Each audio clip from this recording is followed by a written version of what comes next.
Ketua DKPP Hedi Lugito menyatakan Hasyim Asyari, Ketua KPU RI melanggar kode etik penyelenggara pemilu terhadap salah satu anggota panitia pemilihan luar negeri di Eropa.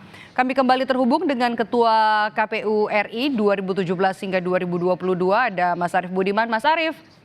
Ya Mbak Majo, maaf terputus. Respon Anda?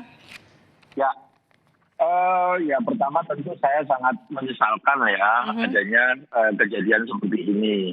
Karena apapun KPU itu kan menjadi salah satu potret ya penegakan etik, integritas, ya jadi kemandirian gitu ya. Jadi tentu peristiwa ini sangat disayangkan gitu, dan sangat disesalkan. Nah, mudah-mudahan ini bisa menjadi pelajaran bagi banyak pihak, bagi penyelenggara pemilu, terutama 2024 di bulan November nanti kan kita akan menyelenggarakan pemilihan kepala daerah.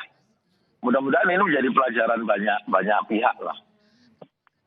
Oke, Mas Arief, ini jadi sejarah nggak sih Mas, Ketua DKPP menjatuhkan putusan untuk memberhentikan seorang Ketua KPU RI di tahun kita sedang melaksanakan pemilu, nanti masih ada rangkaian pilkada?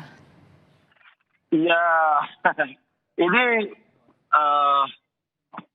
ya tentu menjadi catatan penting dan catatan tidak terlalu bagus ya bagi kita. Karena sebetulnya indeks demokrasi kita itu kan beberapa tahun, terutama ketika saya jadi penyelenggara pemilu ya, itu indeks demokrasinya naik terus, membaik gitu ya.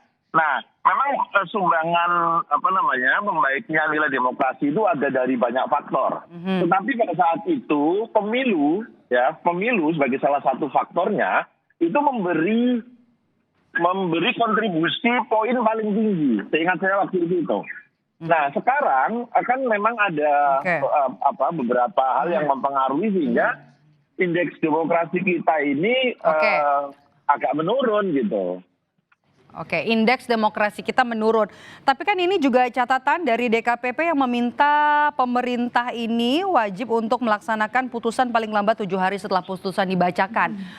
Menurut Anda langkah dari pemerintah yang harus dilakukan secepat mungkin untuk untuk mencari pengganti Ketua KPU RI Hasyim Asyari, apakah langsung kemudian dari anggota? Sistemnya bagaimana nanti mekanismenya?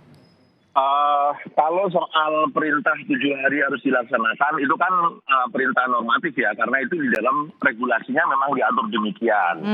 Nah, biasanya nanti pemerintah, karena yang mengeluarkan SK penetapan anggota KPU itu adalah pemerintah, maka setelah menerima putusan dari DKPP, nanti mereka akan segera menindaklanjuti, biasanya begitu. Nah, kalau terkait penggantinya, karena dulu proses rekrutmen ada bagian yang dilakukan melalui DPR, itu proses fit and proper test ya, dulu dilakukan oleh DPR dan hasilnya sudah ada siapa nomor urut 1, ranking 1 sampai dengan 14.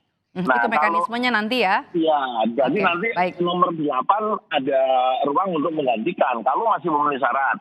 Kalau tidak memenuhi syarat, maka ke nomor berikutnya, begitu seterusnya. Oke, baik. Kita tunggu langkah selanjutnya dari pemerintah usai putusan dari DKPP yang memecat Ketua KPU RI Hasyim Asyari. Terima kasih Ketua KPU RI 2017 hingga 2022, Mas Arief Budiman sudah bergabung bersama kami di Breaking News Kompas TV.